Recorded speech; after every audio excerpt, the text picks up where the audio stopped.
அவன் பேசிய அதிர்ச்சியில் நித்திலா சுதாரித்து வேகமாக காரை விட்டு வெளியே வந்தவள் நொடியில் அவன் கையை பற்றி, என்ன பண்றீங்க கதிர்? உங்களுக்கு என்ன பைத்தியமா பிடிச்சிருக்கு? முட்டாள்தனமாக நடந்து கொள்ளாதீர்கள். வாங்க வாங்கன்னு சொல்றேன்ல, வாங்க என பலம் கொண்ட மட்டும் அவனை தன்புறம் இழுக்க அவனோ வேதனை நிறைந்த முகத்துடன் முன்னேறி கொண்டு இருந்தான். கதிர், நீங்க மட்டும் இப்ப வரல என்றால் நானும் உங்களுடன் வருகிறேன். மூவரும் குடும்பத்தோட பரலோகம் போவோம். வாங்க என அவள் பிடியை தளர்த்தி அவனுடன் நடக்க, அப்பொழுதுதான் சுயநிலை அடைந்தவன் போல் அவளை தன்னுடன் இழுத்து கொண்டு, நீ எதுக்கடி சாகணும்? அதுதான் எல்லோரும் சேர்ந்து என்ன தினம் தினம் கொல்றீங்களே, அது போதாதா? நீங்களாவது சந்தோஷமா இருங்கள் நிலா என கண்களில் நீருடன் அவளை அணைக்க, அவன் அணைப்பை அவள் தடுக்கவில்லை. ஆனாலும் இது போல சென்னையில் முக்கிய இடத்தில் கையில் குழந்தையுடன் அவனின் அணைப்பில் நிற்க சங்கடமாக இருக்க, அவனை கையோடு அழைத்து வந்து காரில் மறுபக்கம் ஏற்றிவிட்டு குழந்தையை அவனிடம் கொடுத்துவிட்டு வண்டியை வீடு நோக்கி செலுத்தினாள். அவன் இப்பொழுது ஒன்றும் பேசவில்லை. மடியில் தவழும் குழந்தையுடன் கண்களை மூடி சீட்டில் சாய்ந்து கொண்டான். அவன் கண்களில் இருந்து வழிந்த கண்ணீரை நித்திலா பார்த்து கொண்டுதான் இருந்தாள். அவளுக்கு அவனின் வேதனை புரிந்தாலும் அவனிடம் பேசும் முன் தன்னையே சில விஷயங்களில் தெளிவுபடுத்திக் கொள்ள வேண்டும் என்று நினைத்தாள். வீடு வந்து சேர்ந்து கார் நின்றது கூட தெரியாமல் நிலவன் கண்ணை மூடிக்கொண்டு அமர்ந்திருக்க, நித்திலா மெல்ல அவனின் தோளை தட்டினாள். ஒரு ஆழ்ந்த மூச்சை வெளியிட்டு கண் விழித்தவன் கையில் குழந்தையும் தன் உறக்கத்திலிருந்து விழித்து தன் கையை காலையை ஆட்டி அவனின் நெஞ்சில் கோலம் போட்டு கொண்டிருக்க, அதன் அழகில் அவன் லயித்திருந்தான். அதற்குள் காரின் ஓசை கேட்டு வெளியே வந்த ரோஷினி, என்ன நீ இவ்வளோ லேட்? அம்மா உங்களை கூப்பிட்டாங்க. நாளைக்கு ஃபங்க்ஷனை பற்றி ஏதோ பேசணுமாம். அண்ணியிடம் சொன்னவள் இன்னமும் தன் அண்ணன் காரில் இருந்து வெளியே வராமல் இருப்பதை பார்த்தவள் கதவை திறந்துவிட்டு, என்னண்ணா நல்ல தூக்கமா? நீங்க போய் உங்க ரூம்ல தூங்குங்க, நான் என்னோட மருமகனோட விளையாட போறேன் என்றவள் குழந்தையை கையில் ஏந்தியவாறு உள்ளே சென்று விட்டாள். அவள் பின்னால் மௌனமாக சென்ற மனைவியை தொடர்ந்த கண்களை இருக்க மூடி திறந்து தன் அறையை நோக்கி நடந்தான். சுசிலாவின் அறைக்கு சென்ற நிதிலா, கூப்பிட்டீங்கன்னு ரோஷி சொன்னா. சாரி அத்தை, அவங்கள விட்டு கொஞ்ச நேரம் பேசிக்கிட்டு இருந்தோம், அப்படியே லேட் ஆயிடுச்சு. பரவாயில்ல நித்திமா, இதுக்கு போய் சாரி எல்லாம் சொல்லிக்கிட்டு. இந்தடா, உனக்கு நாளைக்கு ஃபங்க்ஷனுக்கு ட்ரெஸ் எடுத்திருக்கேன். நீ தான் எல்லாத்தையும் என்னை பார்த்துக்க சொன்னியே, இது உனக்கு, இது என் பேரனுக்கு என்று நீட்டிய கவரை வாங்காமல் தன்னையே பார்த்து கொண்டிருந்த நிதிலாவை, என்ன நிதி என்னையே பார்க்குற, உங்க மகனுக்கு வாங்கலையா என்றவளுக்கு பதில் சொல்லாமல் இன்னொரு கவரை அவள் முன்பு நீட்டினார். அதை பார்த்தவள், அத்தை அவருடன் பேசாமல் இருக்கிறீங்க என்றவளுக்கு பதில் கிடைக்கவில்லை. அவளை மேலும் தொடர்ந்தாள். ஒருவேளை உங்களின் இந்த மௌனம் அவர் செய்த தப்பிற்காகவென்றால் அதான் இப்பொழுது நான் வந்து விட்டேனே. பிறகும் ஏன் நீங்கள் பெற்ற பிள்ளைகளிடமிருந்து விலகி இருக்க வேண்டும்? சரி, கதிர் தெரிந்து தப்பு செய்திருந்தாலும் ரோஷினி என்ன செய்வாள்? அவள் பாவம், சின்ன பெண். அவள் அன்பை தேடி இயங்கிய போது, அது அவளுக்கு வேறொருவரிடம் கிடைத்த போது அதை நோக்கி சென்று இருக்கிறாள். இதையும் தப்பு சொல்ல முடியாது. ரெண்டும் கெட்ட வயதில் இது போல தப்பு வருவதை பெரியவர்கள் நாம் தான் தடுத்திருக்க வேண்டும்.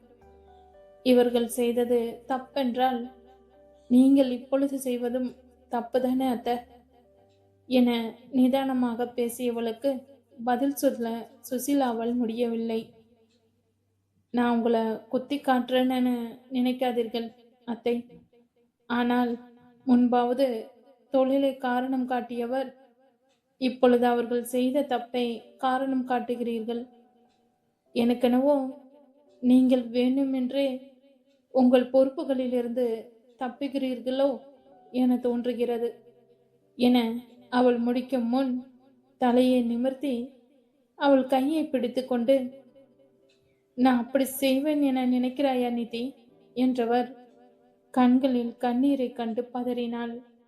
ஐயோ, என்னத, சாரி, நான் உங்கள் மனம் புண்படும்படி பேசியிருந்தால் என்னை மன்னித்து விடுங்கள் என்றவளே, இல்ல நிதி, நீ பேசியதில் எந்த தவறும் இல்லை என்றவர் சிறு அமைதிக்கு பின் மீண்டும் தொடர்ந்தார். நான் இப்பொழுது அவர்களுடன் பேசாமல் இருப்பது அவர்களுக்கு தண்டனை இல்லை நிதி, எனக்கு தான். இது நான் செய்த தவறுக்கான தண்டனை, என் பொறுப்பிலிருந்து நான் தவறியதற்கான தண்டனை, என் கணவன் என் மேல் வைத்திருந்த நம்பிக்கையை பொய்யாக்கியதற்காக எனக்கு நானே விதித்து கொண்ட வேலி. நான் மட்டும் முறையா குடும்பத்தை பேணி காத்திருந்தால் இன்று என் மகனும் மகளும் இப்படி இருந்திருக்க மாட்டார்கள் என்றவரை இடைநிறுத்தியவள், நீங்கள் சொல்வது ஒரு விதத்தில் சரி என்றாலும் ஒருவரை ஒருவர் தண்டித்துக் கொள்ளும் நேரம் இதுவல்ல அத்தை.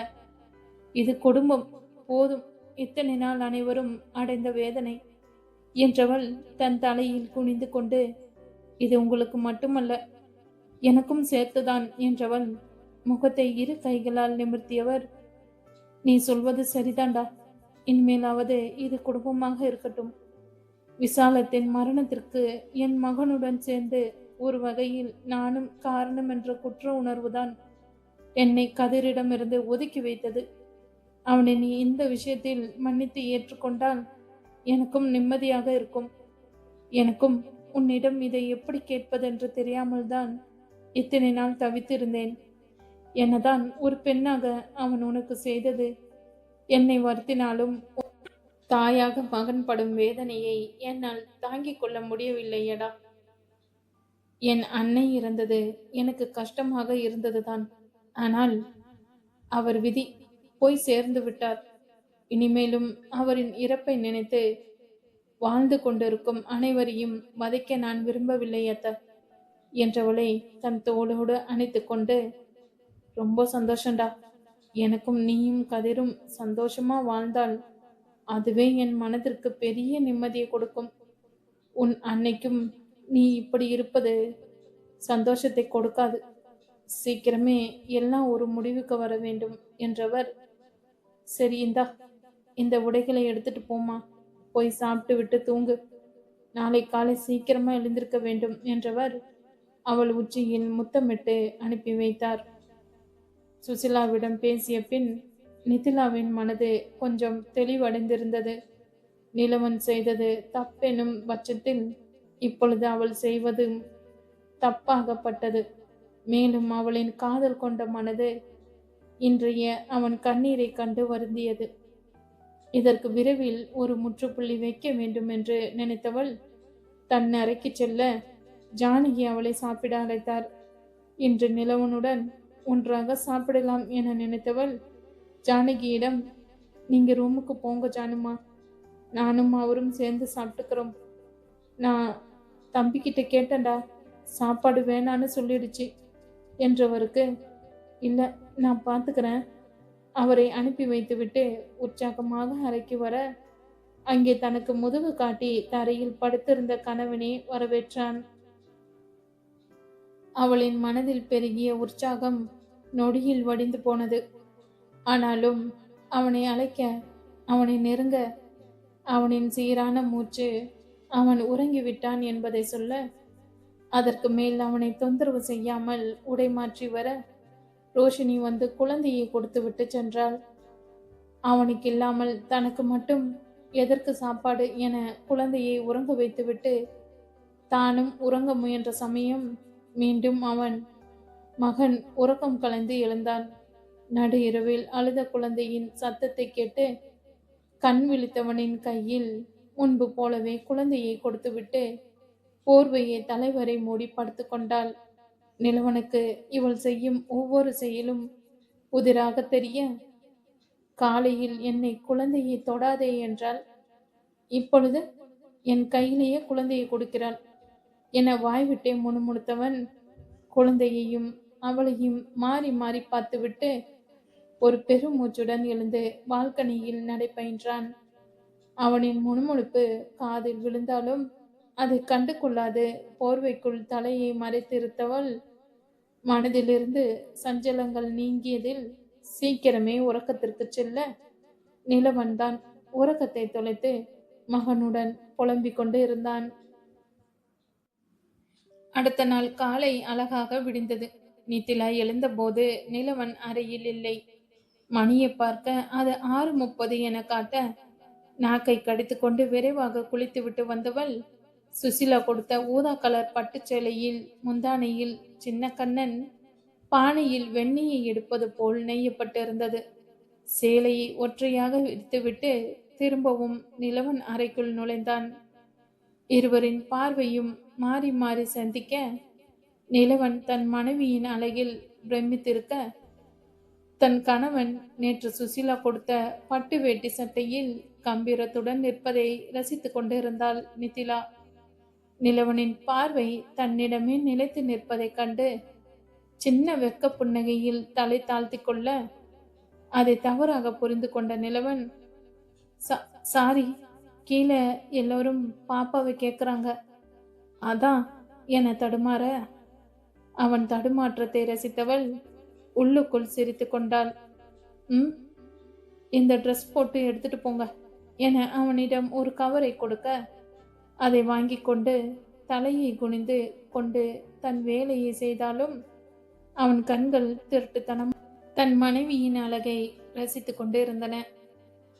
அவனின் கள்ளத்தனத்தை ரசித்தவாறு கழுத்தில் நெக்லஸை அணிய முற்பட கொக்கி மாட்டாமல் வேலை காட்ட அதை பார்த்தவன் அவள் அருகில் வந்து, நான் மாட்டிவிடவா என தயங்கி தயங்கி கேட்க அவள் பொங்கிய சிரிப்பை அடக்கியவாறு என்றவள் தன் பின்னால் இருந்த முடியை ஒதுக்கி முன்னால் போட படபடத்த விரல்களுடன் அவள் கழுத்தில் வருடிய நெக்லஸை தன் விரல்களால் வருடி கொக்கியை போட்ட பின்பும் அவளை விட்டு நகர விடாமல் அவள் மேனியில் எழுந்த நறுமணமும் அவள் முடியிலிருந்து வழிந்த நீர்த்திவளைகளும் கட்டுப்படுத்த முடியாமல் அவளின் முதுகில் தன் இதழ்களை அழுந்த பதித்தான். ஒரு நிமிடமோ பல நிமிடமோ தொடர்ந்த அந்த மௌன நிலையை நித்திலா தடுக்கவில்லை என்றதும் நிலவனின் கைகள் அவளின் இடுப்பை சுற்றி வளைத்து முன்னேற நித்திலாவும் அவன் நெஞ்சில் சாய்ந்து அவனின் அணைப்புக்கு வழிவகுத்தாள். அவர்கள் மேலும் முன்னேறும் முன் அவர்களின் செல்ல கண்ணனின் கை பட்டு பொம்மை உருண்டோடிய சத்தத்தில் தன்னிலை அடைந்த நிலவன் ஒரு நொடியில் அவளை விட்டு விலகி தன் முடியை அளந்த கோதியவாறு, தெரியாம சாரி நித்திலா என்றவன் மகனை தூக்கி கொண்டு வெளியே சென்று விட்டான். நித்திலாவிற்கு அவனின் தடுமாற்றம் சிரிப்பை வரவழைத்தது. கொஞ்சம் பொறுத்துக்கோங்க, ஃபங்க்ஷன் முடிஞ்சதும் இன்னைக்கு எல்லாம் பேசிடலாம் என தனக்குள் சொல்லிக்கொண்டு தயாராகி கீழே வந்தாள். குழந்தையுடன் வந்த நிலவன் மகனை தொட்டிலில் போட அவனை நெருங்கிய சுசிலா கதிரென அழைக்கவும் திடுக்கிட்டு நிமிர்ந்த நிலவன், அம்மா அம்மா என்னையா கூப்பிட்டீங்க என ஆச்சரியமாக கேட்க, உன்னைதான்ப்பா கூப்பிட்டேன், என் மகனை தான் கூப்பிட்டேன் என அவன் தலை வருடி அவர் கையை பற்றி கொண்டவன் அம்மா என நெகிழ்ந்தான். அவர்களின் பாச பார்வையை மாடியிலிருந்து இறங்கிய நித்திலாவின் கண்களுக்கு சந்திக்க நிறைந்த மனதுடன் அவர்களை நெருங்கினாள்.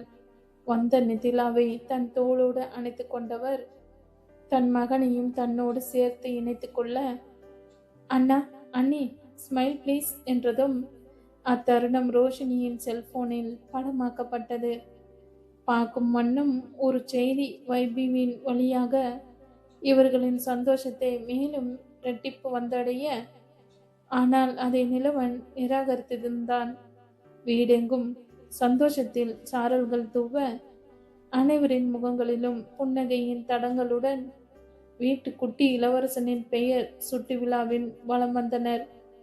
தாய் தன்னிடம் பேசுவதை விட்டதை நினைத்து நிலவனின் மனது இதமானது.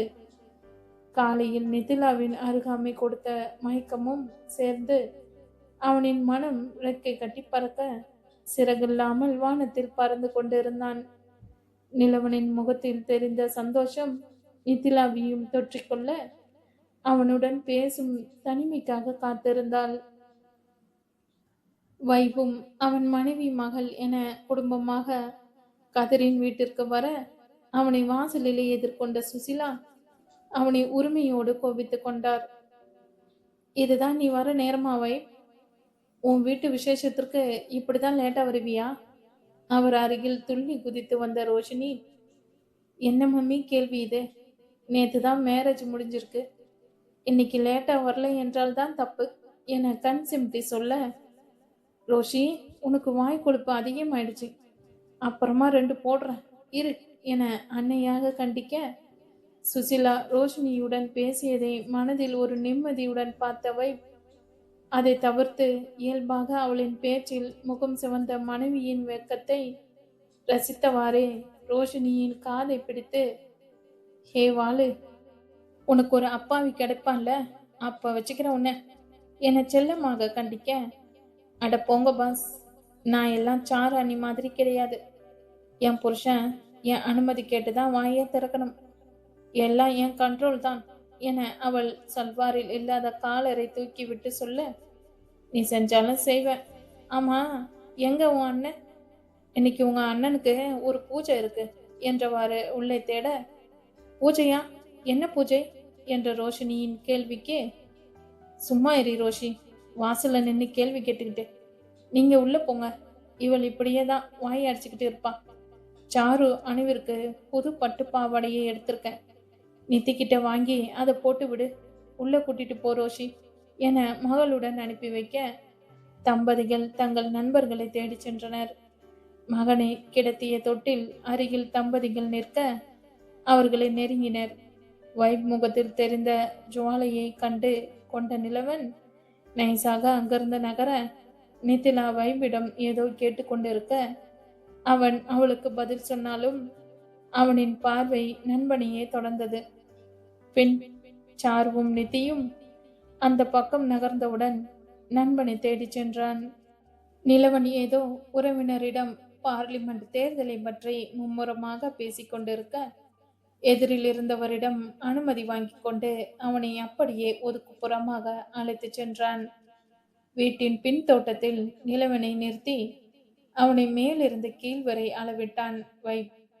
அவனின் பார்வையை கண்டு, டே, நேத்து கல்யாணமான உன் பொண்டாட்டிய பாக்குற மாதிரி பார்த்து வைக்கிற, எனக்கு ஒரே வெக்கமா வருது என கேலி செய்ய அவனின் குரலில் இருந்த மகிழ்ச்சி வைபை மலர செய்தது. சுசிலாவின் வரவேற்பை வைத்து பார்க்கும்போது இப்பொழுது தாய் மகனுக்குள் பழைய கசப்பில்லை என்பது தெளிவாக புரிந்தது. ஆனாலும் இவன் எடுத்திருக்கும் முடிவு, வருண்டா வரும், அப்படியும் மூஞ்சில 2 விட்டா ரத்தமும் வரும், கூட 2 பல்லு இலவசமா வரும் என கோபமாக கர்ஜிக்க, ஹே சும்மாடா, என்ன விஷயம் சொல்லு, ஃபங்க்ஷன் ஸ்டார்ட் பண்ண டைம் ஆச்சு என அவன் பேச வரும் விஷயம் அறிந்து அங்கிருந்து நகர முற்பட, ஓஹோ, உனக்கு நான் இப்போ எதுக்கு இங்க கூப்பிட்டு இருக்கேன்னு தெரியாதுல்ல என்றவனின் கேள்விக்கு நிலவிடமிருந்து மௌனமே பதிலாக வந்தது. அவனின் பதிலை எதிர்பாராது வைபே தொடர்ந்தான், டே, உனக்கு என்ன பெரிய தியாகி செம்மல்னு நினைப்பா என கூர்மையாக கேட்க மீண்டும் தொடர்ந்தான், உன்னோட உழைப்புக்கு கிடைச்ச வெகுமதிய ஏண்டா வேண்டான்னு சொன்ன, அப்படி என்ன பெருசா சாதிச்சிட்டன்னு உனக்கு கிடைச்ச நேஷனல் அவார்டை வேண்டான்னு சொல்லியிருக்க, இந்த விஷயம் வீட்டுல யாருக்கு தெரியாது போல, நேற்று ஈவினிங்கே இந்த விஷயம் வெளியே வந்துடுச்சு, ப்ரொடியூசர் கூப்பிட்டு சொன்னதுக்கு வேண்டான்னு சொல்லியிருக்க, அவர் எனக்கு கால் பண்ணி சொன்னார், அதன் பிறகு உனக்கு கூப்பிட்டா உன்னோட மொபைல் சுவிட்ச் ஆஃப், என்னதாண்டா நினைச்சுக்கிட்டு இருக்க என கோபத்துடன் கேட்க அவனின் கேள்விக்கு தன் மௌனத்தை உடைத்து ஒரு ஆழ்ந்த மூச்சை வெளியிட்டு பதில் சொன்னான், ஆமா வைப், வேண்டான்னு தான் சொன்னேன், அதை வாங்கிட்டு வந்து இங்க ஆசையா காட்ட எனக்கு யார் இருக்கான்னு வேண்டான்னு. அம்மாவும் என்னோட பேசாம இருந்தாங்க, என்னில் பாதி என்னோட சுக துக்கத்தை பகிர்ந்து கொள்ள வேண்டிய மனைவி நான் செய்த தப்பால என்னை ஒதுக்கி வச்சுட்டான், அப்புறம் இந்த அவார்டு நிலவை கஷ்டப்படுத்தி அவளோட கண்ணீரால நான் உருவாக்கின படத்துக்கு கிடைச்ச அவார்டு. இதில் நிச்சயம் எனக்கு சந்தோஷம் கிடைக்கல. மாறாக மனசுதான் வலிக்குது. அதான் வேண்டான்னு சொல்லிட்டேன். இதை பற்றி பேச வேண்டாம் வீட்டிலும் யாருக்கும் சொல்ல வேண்டாம் என முடிக்க, ஆமா, நான் தான் மைக்கு பிடிச்சு சொல்ல போறேன். டேய் கிறுக்கு, உனக்கு கிடைச்சிருக்கும் தேசிய விருதுடா.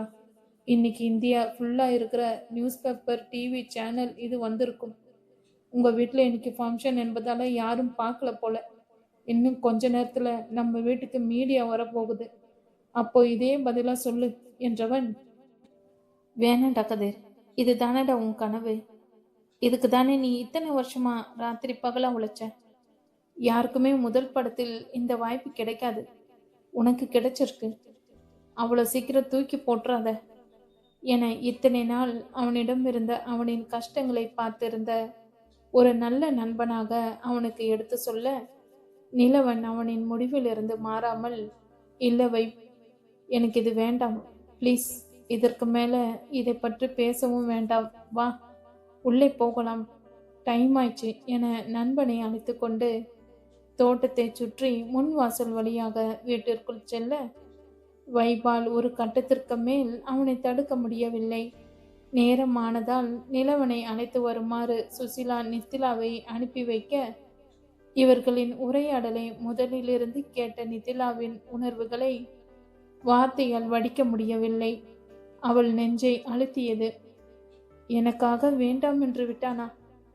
இதற்காக தானே அவனின் அத்தனை உழைப்பும்? ரோஷினி, சுசிலா, விந்தியா என அனைவரும் அவனின் கனவை பற்றி அவள் வாழ்ந்த அந்த ஒரு வருடத்தில் எத்தனை முறை எத்தனை விதமாக அவளிடம் சொல்லியிருக்கின்றனர். அவளும் அவனின் வேலையில் மேல் அவனுக்கு இருந்த காதலை உணர்ந்திருக்கிறாள். அவன் தன்னிடம் கூடும் சமயங்களில் அவன் வேலையில் அன்று கிடைத்த சந்தோஷத்தை அவன் அணைப்பில் தன்னிடம் உணர்த்தியிருக்கிறான். அவனுக்குள் இருந்த திறமை 12ஆம் படிக்கும் போதிலிருந்து வெளிவந்ததாக சுசிலா சொல்லியிருக்கிறார். அவனின் கல்லூரி நாட்களில் குழந்தை தொழிலாளிகளின் நிலை பற்றி அவன் எடுத்திருந்த குறும்படம் தமிழ்நாடு குழந்தைகள் நலம் அமைப்பு சார்பில் பாராட்டப்பட்டு அதற்கு அவர்கள் கொடுத்த விருது இன்றும் அவர்கள் வீட்டில் ஷோ கேஸில் வீற்றிருக்கிறதே.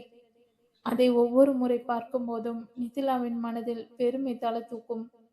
ஆனால் இவன் எப்பொழுது தன்னை உபயோகப்படுத்தியிருக்கிறான் என்று தெரிந்ததோ அப்பொழுது அவளுக்கு அவனின் செயலில் வருத்தம்தான் வந்ததே ஒழிய அவன் முன்னேற வேண்டாம் என்று ஒரு நாள் கூட அவள் நினைத்ததில்லை. எத்தனை முறை இவன் மட்டும் இப்படி செய்யாமல் இருந்திருக்கலாமே என அவள் மனதில் வருந்திருக்கிறாள். இப்பொழுது இது அவனின் உழைப்புக்கு கிடைத்த வெற்றி. இதை அவன் வேண்டாம் என்று சொல்ல தான் காரணமாக இருக்கக்கூடாது என அவள் மனதில் உறுதி எடுத்த சமயம் ரோஷினி வந்து அழைக்க தன் மன உணர்வுகளை அவள் முன் மறைத்து அங்கிருந்து விழா நடக்கும் இடத்திற்கு சென்றாள். வீட்டு கூடத்தில் குடும்ப உறுப்பினர்கள் அனைவரும் கூடியிருக்க குழந்தையின் தொட்டில் அருகில் நிலவன் சிரித்த முகமாக நிற்க நிதிலாவின் கண்களில் அவன் மட்டுமே தெரிந்தான். அவளுக்கு இப்பொழுது அவளின் பழைய கோபம், வெறுப்பு, வருத்தம் எல்லாம் பறந்தோடி அவனின் முகத்தை ஊன்றி பார்த்தாள். அவனின் அழகிய முகத்தில் தெரிந்த வசீகர சிரிப்பு மற்றவர்களுக்காக வரவழைக்கப்பட்டது. இப்பொழுது அவன் கண்களில் ஒரு சோகம். அது தனக்காக தான் என நினைக்கும் போது அவள் காதல் மனம் உருகி வழிந்தது. எத்தனை முறை தன்னை தேடி வந்தான். அவன் செய்த ஒரு செயலுக்கு எத்தனை வகையில் தண்டனை அனுபவித்தான். அவனின் வார்த்தைகளில் தான் எத்தனை யாசிப்பு. அதில் தெரிந்த அவனின் காதலின் வலிமை அவளை தாக்கியது. சுசிலா அழைத்து அவள் நிலவனின் அருகில் நிற்க சொல்ல பொறுமையுடன் அவனை நெருங்கி அவனின் வலிய புஜங்களை இரு கைகளாலும் பற்றி அவன் தோளில் சாய்ந்தாள். அவளின் இந்த செய்கை நிலவனை முதலில் திகைக்க வைத்தாலும் அதன் பின் அவன் மனதில் பூ மாறி பொழிய செய்தது. யாரின் கண்களையும் உறுதாத வண்ணம் அவளின் இந்த செய்கை அன்னையின் மடி தேடி வரும் குழந்தையை போல் இருக்க அவளின் தோளை சுற்றி தன்னிடம் வளைத்து கொண்டு அவன் கண்களை மூடி திறக்க அவனின் இந்த புரிதல் அவளை மேலும் அவனிடம் ஒன்ற செய்தது. அவளுக்கு இப்பொழுது அவன் தேவை என்பது அவன் செயல்கள் சொல்ல, அதே சமயம் அனைவரின் முன்னும் மனைவியின் துயர் துடைக்க முடியாமல் நிலவனும் தவித்தான். அதற்கு மேல் இவர்களை தனியே விடாமல் நல்ல நேரம் முடியும் முன் குழந்தைக்கு பேர் வைத்து அத்தைகள் யாராவது சக்கரை தண்ணி ஊத்துங்க என ஒரு பெரியவரின் குரல் கலைத்தனர். அவரின் குரலில் நித்திலா தன் நிலை அடைந்து கணவனிடமிருந்து நகர முற்பட அவளை தன்னுடனே நிறுத்தி கொண்டான். சுசிலாவின் கண்களுக்கும் இவர்களின் தவிப்பு நன்றாகவே தெரிந்தது. இவர்கள் பார்வையில் தெரியும் காதல் அந்த அன்னைக்கு நிம்மதியும் சந்தோஷத்தையும் அளிக்க, அதே சந்தோஷ குரலில் என் பேரனுக்கு என்ன பேர் வைக்க வேண்டும் என்று 2 பேரும் முடிவு பண்ணிட்டீங்களா என கேட்க, நித்திலா திகைத்து நின்றாள். இதை பற்றி அவள் சிந்திக்கவே இல்லையே. அவளை சிந்திக்க விடாமல் அடுத்தடுத்து நகர்ந்த உணர்ச்சி போராட்டத்தில் சிக்கி தவித்தாளே. அவள் அப்பாவியாக நிலவனின் முகம் பார்த்து உதட்டை பிதுக்க, நிலவனுக்கு அவளின் இந்த செய்கையை அவளின் இதழ் பற்றி கோலம் எழுத வேண்டும் என்று எழுந்த ஆவலை சுற்றுப்புறம் அடக்கியது. என்ன நிதி, இப்படி திரு திருன்னு முழிக்கிற? என்ன பேர் வைக்கணும்னு முடிவு பண்ணலையா என்ற சாருவின் கேள்விக்கே, ஓஹோ அதெல்லாம் முடிவு பண்ணியாச்சு என்றவன் நிதிலாவின் காதில் ஏதோ சொல்ல அவள் விழி விரிய அவனையே பார்த்து கொண்டிருந்தாள். எப்பா, இங்க நாங்களும் இருக்கோம். உங்க ரொமான்ஸ பேர் வச்சுட்டு அப்புறமா அதோ அந்த ரூமுக்கு போய் வச்சுக்கோங்க என்ற சாயின் கிண்டலுக்கு நிலவன் சிரிப்பை உதிர்த்துவிட்டு தொட்டிலில் படுத்திருந்த அவர்கள் பிள்ளையை கையில் ஏந்தி அவன் காதருகில் தம்பதி சகிதமாக விஷலாக்ஸ் விஷலாக்ஸ் என கூட்டத்தில் அனைவரின் கைத்தட்டலுடன் அப்பெயர் பாராட்டப்பட்டது. கூட்டத்தில் இருந்த பெரியவர்கள், அடடே, அகிலம் காக்கும் அந்த சிவனின் பெயரை வச்சிருக்கீங்க, குழந்தை நல்லா இருக்கணும் என மனதார ஆசிர்வதிக்க, குடும்ப உறுப்பினர்கள் மட்டுமே அந்த பெயரின் மற்றொரு காரணம் அறிந்திருந்தனர். அதன் பின் வீட்டின் முதல் பெண் வாரிசான விந்தியா விஷாலிற்கு சர்க்கரை தண்ணீர் விட்டு பெயர் சொல்லி அவன் தளிர் விரல்களில் வைர மோதிரம் அணிவிக்க, தன் நண்பனின் மகனுக்கு தங்க செயின் போட்டுவிட, அனுஜா அவளின் பரிசாக குழந்தையின் கன்னத்தில் முத்தமிட்டு அவனுக்கு குட்டி பொம்மை கொடுக்க, ரோஷினி அவளின் பரிசாக கிஃப்ட் பாக்ஸ் கொடுக்க அனைவரின் மனமும் நெகிழ்ந்தது. அதன் பின் ஒவ்வொருவராக அவர்களின் பரிசை கொடுக்க, சாய் வந்திருந்த விருந்தாளிகளை உணவு கூடத்திற்கு அழைத்துச் செல்ல, இதற்கு மேல் தாங்காது என்பது போல் யாரின் கவனத்தையும் ஈர்க்காத வண்ணம் நித்திலா நிலவனின் கையை பிடித்து தங்கள் அறைக்கு அழைத்துச் சென்றாள். நிலவனுக்கு அவள் முகத்தில் தெரிந்த தவிப்பு தன்னிடம் பேச விளைகிறாள் என்பதை உணர்ந்து ஒன்றும் பேசாமல் அவளுடன் சென்றான். அறைக்குள் வந்து கதவை அடைத்ததும் நித்திலா எதுவும் பேசாமல் நிலவனை இறுக்கி கட்டிப்பிடித்து அவனின் மார்பில் சாய்ந்து அழுதாள். அவள் கேவி கேவி அழுததில் அவளின் கண்ணீர் சட்டையை மீறி அவனின் மார்பை நனைக்க, நிலவன் அவளை தடுக்கவில்லை. அவனும் அவளை தன்னுடன் புதைத்தவாறு அழுதான். இத்தனை நாள் அவர்களுக்குள் இருந்த கோபம், வருத்தம், ஒதுக்கம், துக்கம் அனைத்தையும் இன்றுடன் இந்த கண்ணீருடன் முடித்து கொள்ள வேண்டும் என்று அழுதனர். தன் துணை தன்னை ஏற்றுக்கொண்ட ஆனந்தத்தில் நிலவன் அழுதான். இத்தனை நாள் தன் துணையை ஒதுக்கி வைத்ததில் நிதிலா அழுதாள். யாரும் யாரையும் தடுக்கவில்லை. இன்றுடன் தங்களின் சோகங்களை முடித்துக்கொள்ள நினைத்து அழுதனர். எத்தனை நேரம் அக்கண்ணீர் போராட்டம் தொடர்ந்ததோ. நிலவன் தான் முதலில் தன்னை கட்டுப்பட்ட நிதிலாவை தன் மார்பில் இருந்து நிமிர்த்தி அவள் கன்னங்களில் வழிந்த கண்ணீரை துடைத்து விட்டவன் கேவி கேவி அழுததில் அவள் நாக்கு வறண்டு போயிருக்க, அவளை நடத்தி சென்று படுக்கையில் அமர வைத்து மேஜையில் இருந்த தண்ணீரை எடுத்து கொடுக்க, மறுக்காமல் அதை வாங்கி குடித்து நிலவனுக்கும் கொடுத்தாள். அவனும் குடித்துவிட்டு அவளை மீண்டும் தன் நெஞ்சில் சாய்த்தான். அவள் தடுக்கவில்லை. அவனின் நெஞ்சில் மஞ்சம் கொண்டாள். வெகு நேரம் இருவருக்குள்ளுள் அமைதி அமைதி மட்டுமே. அதற்குள் நிலவனின் கைபேசி அழைக்க நித்திலா நகர்ந்ததும் அவளை தன் கை அணைப்பில் வைத்துவிட்டு எடுத்து பார்த்தான். வைம் தான் அழைத்திருந்தான். சொல்லு வைம் என்று அவன் குரல் கரகரக்க அதை படித்து கொண்ட அவன் நண்பன், டிஸ்டர்ப் பண்ணதுக்கு சாரிடா மச்சான். ஆனா நம்ம வீட்டுக்கு முன்னாடி ஒரு பெரிய கூட்டமே நிக்குது, கொஞ்சம் சீக்கிரம் வரியா? கூட்டமா? யாருடா என்றவன் பேசியவாறு ஜன்னல் அருகே செல்ல அவர்கள் வீட்டு கேட்டின் முன் மீடியா மக்கள் கேமராவுடன் காவலரிடமும் சுவாமிநாதனிடமும் சண்டையிட்டு கொண்டிருந்தனர். அவர்களை தோட்டத்திலேயே நிறுத்தி வை, நான் இப்போ வர என்றவன் போனை அணைக்க அவன் பின்னாலே வந்த நிதிலா நிலைமையை புரிந்து கொண்டு என்னாச்சு என்றான். விஷயத்தை அவனிடமிருந்தே வாங்கிவிடும் நோக்கில். அது ஒண்ணுமில்ல, சும்மா ஒரு இன்டர்வியூ, நான் பேசி அனுப்பிட்டு வரேன் என நகர அவன் கையை பற்றி நிறுத்தினாள்.